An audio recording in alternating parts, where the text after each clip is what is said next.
E aí pessoal, chegando com mais um Formiga na Tela, videocast semanal do formigaelétrica.com.br. Hoje ladeado pelos dois editores do Formiga Elétrica, Gustavo Cláudio Rodrigues, Paulo Marques. Opa, beleza? E hoje, voltando ao nosso segmento de clássico revisitado, nós vamos falar de Meu Ódio Será Sua Herança.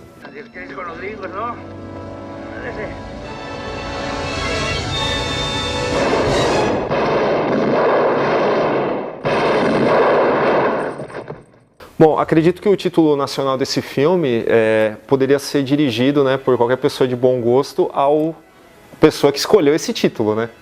Porque The Wild Bunch, para Meu Ódio Será Sua Herança, né? Ah, mas tem o clima, Meu Ódio Será Sua Herança, cara. Dá aquele clima, né, de peso pro filme. E ainda mais a gente até discutiu nos bastidores que se fosse um título mais próximo do original, seria Bando de Louco. Bando de Louco, então... exatamente. Mas tem muito da época, né, esses títulos aí meio marcantes, né? Assim, pô, Meu Ódio Será Sua Herança, né? Aquela frase de impacto.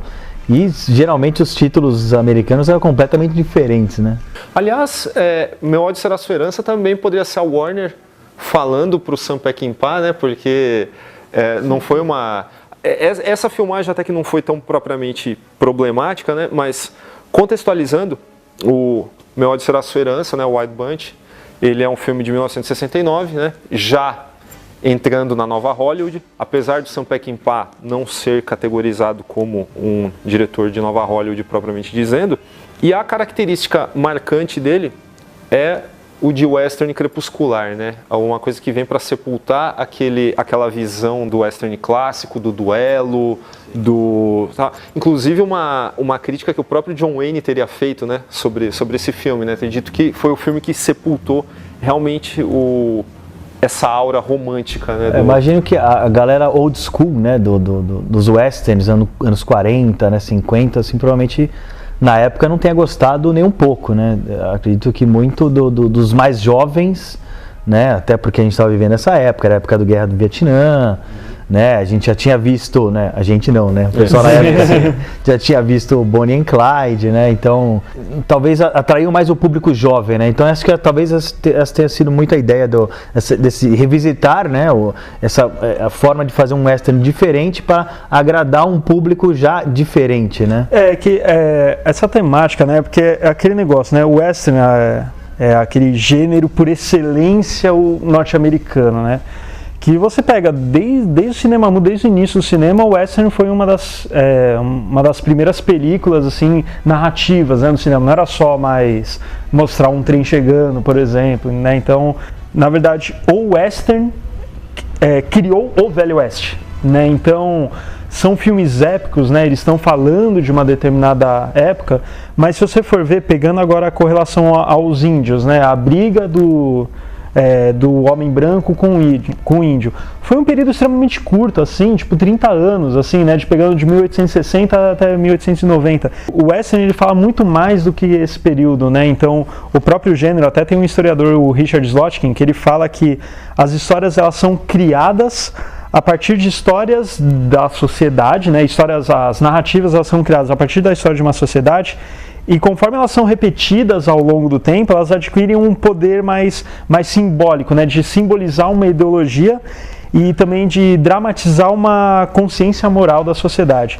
Então você pega o western antes da Segunda Guerra, por exemplo, era aquela coisa do cara que vai lá e resolve, aquela coisa mais individualista e uma visão até otimista, por assim dizer, né?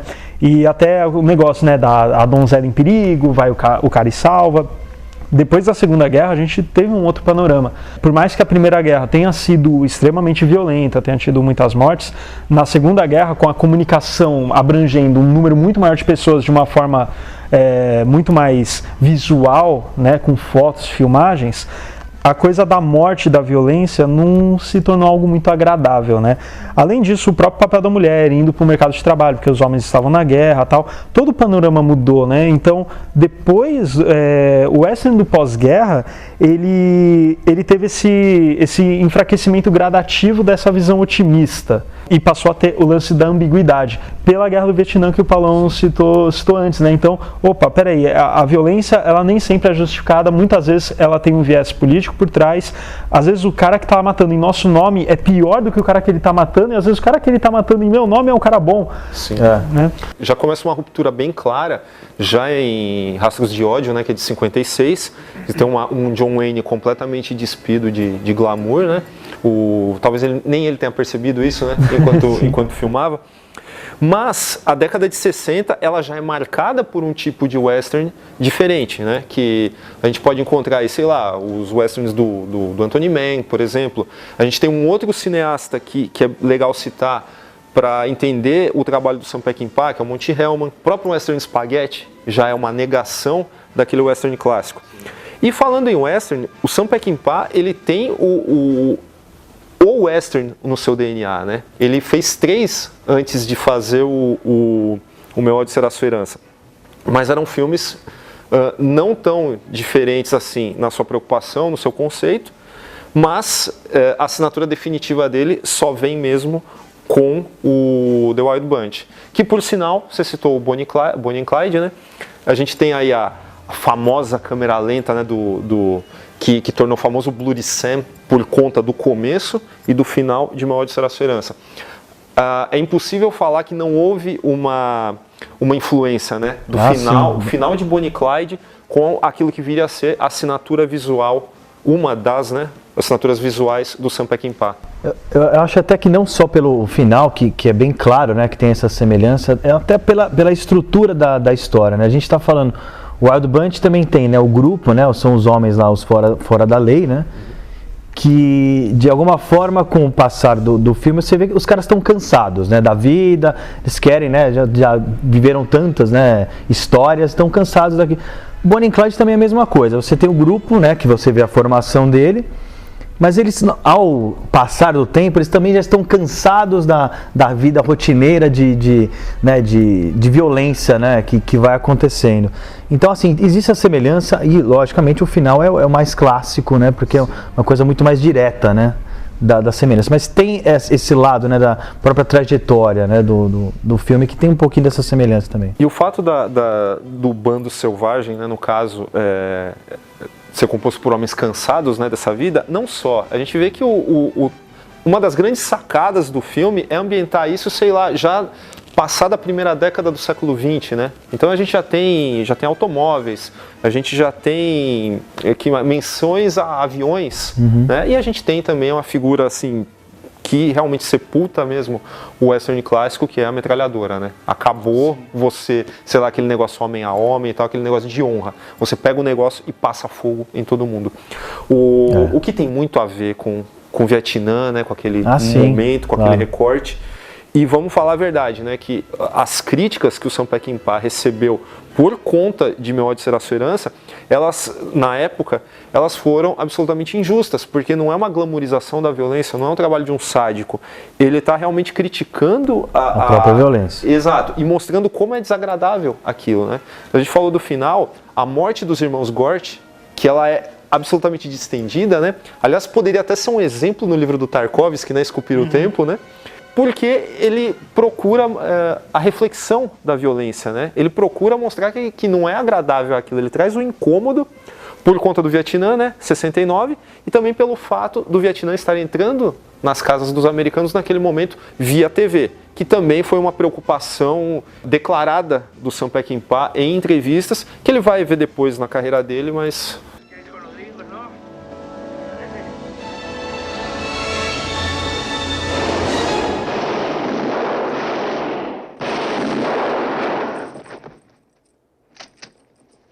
Você até falou, né, da questão do exemplo, né, do Tarkovsky esculpindo o tempo, então essa coisa que ele faz, né, da câmera rápida na hora do tiro e depois a consequência ela se estende um pouco, né? E é engraçado, né, que sempre essa estética da violência sempre acaba, vira e mexe, voltando à tona, né, o assunto. E eu lembro de uma citação do Darren Aronofsky, que eu achei, assim, muito boa, que ele estava falando justamente da restrição da faixa etária, né? Como a MPAA faz, né? Então, se o cara dá um tiro e mostra o outro levando tiro, tal, aí o filme vai receber classificação tal, e para baixar tem que cortar a cena que o cara recebe o tiro. E uma faca também é a mesma coisa. O Aronofsky fala, não, mas espera aí, você vai colocar essa classificação etária, você vai estar escondendo a consequência dessa ação violenta para a criança. O correto seria justamente o contrário. Um adulto sabe a consequência de uma bala, sabe a consequência de uma facada, a criança não. Né? Então isso é uma visão bem interessante e entra nesse lance da crítica do Sam Peckinpah, tipo, essas coisas têm consequências e essa montagem é aquele negócio que só a arte pode fazer, né? A realidade ela é como é, a arte consegue pegar um aspecto, acentuar para dar uma maior importância para aquilo. O tiro é rápido, o cara apertar o gatilho é rápido, aquela consequência ela é maior. Sim. Né? E assim, você pega essa cena inicial do Meu Ódio Será Sua Herança, a cena final, elas são muito semelhantes, entretanto faz muito sentido uma estar no começo e outra no final. O primeiro são os caras, eles já estão cansados tal, mas ali naquela emboscada é a primeira vez que eles sentem, opa, as coisas não são mais como antigamente, né? E chega a cena final com a Gatling Gun, né, com a metralhadora, e todo mundo passando a mão na metralhadora, né? E assim, por mais que ele tenha levado tiros de várias pessoas, a câmera foca em quem? Na criança, né, na nova geração. Bom, esse filme ele tem vários simbolismos, né? No começo tem a cena do escorpião sendo alvo de várias formigas, né? E as crianças, né? As crianças são uma iconografia importante, né? Na obra do Peckinpah. E essa cena mesmo do escorpião, revendo o filme, né? Que assim, quando você vê um grande filme, você está revendo, você tem algumas cenas que são muito marcantes, né? E esse filme tem muito disso, né? E essa cena do escorpião, né, com as formigas, que não deixa de ser uma relação até com o próprio final do filme, né? Você tem o escorpião sendo, né, o representado pelo personagem principal, seria o mais mortal, né? E aí as formigas sendo, né, todos os mexicanos atingindo aquele bando também, que mais uma bela de uma analogia, uma reflexão assim inicial que você depois encontra no final, que é para mim a genialidade do Sam Peckinpah também. E cenas, né, que são cenas marcantes, que aí assim, acabei revendo agora, fazia um tempinho que eu tinha visto, né, que é a cena, inclusive não final da violência em si, mas a cena que vai chegar para a violência, que é a caminhada, né, do bando, cara, que é muito genial, porque você reparando, né, nos detalhes, você tem quando eles decidem, né, assim, porra, agora vamos lá, vamos para cima dos caras, vão morrer, beleza, mas vamos para cima. E é uma cena longa, né, ela é tensa, você sabe o que vai acontecer. E os detalhes interessantes, até na própria mudança da trilha sonora, né? Eles iniciam a caminhada, você tem a trilha lá, que é uma música mexicana, né? Ok? E ela vai se desvencilhando, né, dessa trilha e partindo para aquela trilha militar, né? Que tem aí a bateria, né? Aí que você sabe que é o que vai acontecer. Então, essa mudança, cara, porra, te dá uma tensão.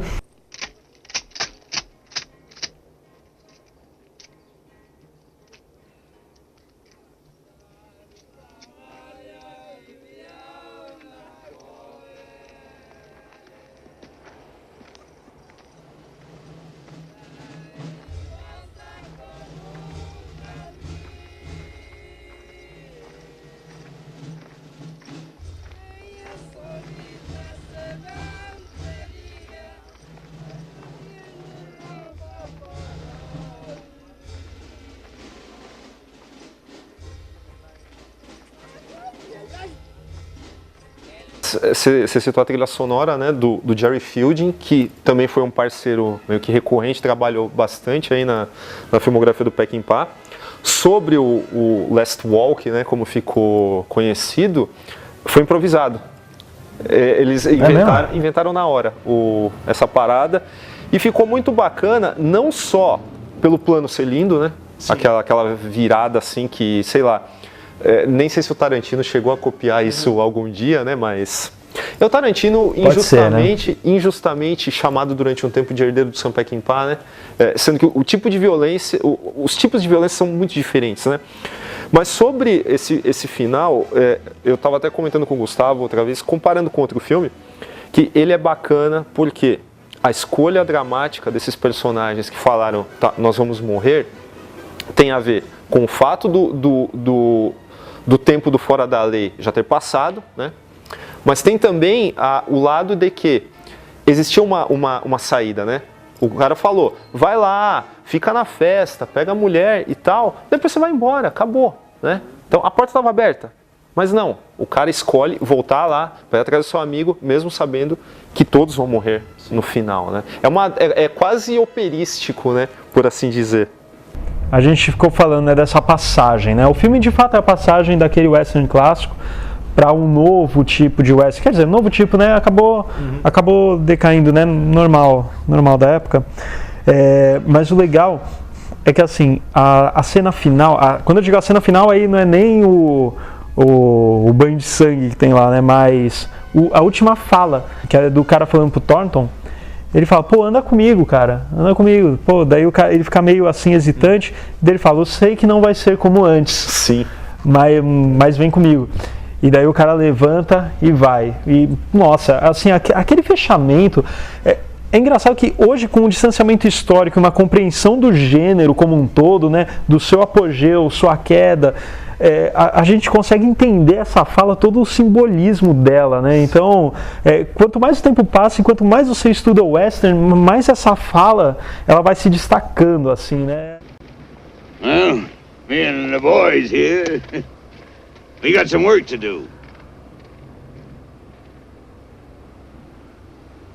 You want to come along? It ain't like it used to be, but it'll do.